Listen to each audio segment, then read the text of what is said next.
talking about how to distinguish the different syntactic categories in English from each other. We've talked about nouns, verbs, and adjectives. What about adverbs?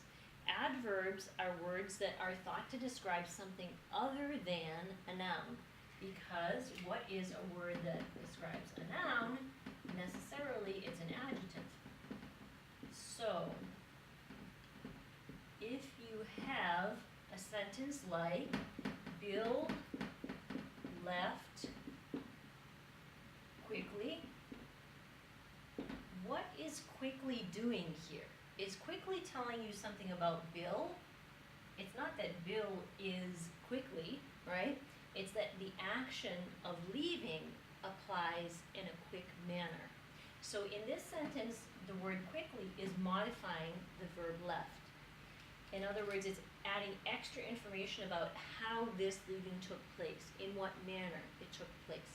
And therefore, it is an adverb, because an adverb is a word that modifies something other than a noun. So anything else besides a noun, if you have a modifier, you're going to have an adverb instead of an adjective. So notice what we have in this example quickly. We have ly. And why is that interesting? Because many adverbs in English have ly. And they are the result of forming quick plus ly gives you quickly. In other words, adjective plus ly gives you an adverb.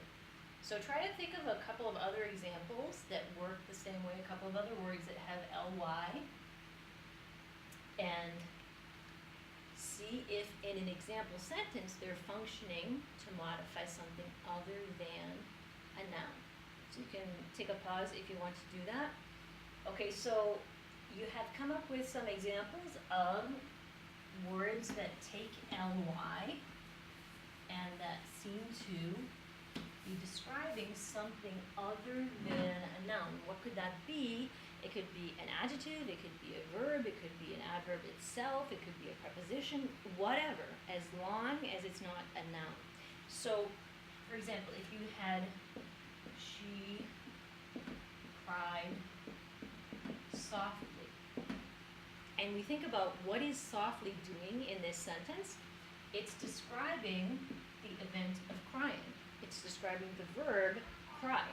How do we know that the verb cry is actually the verbal form here?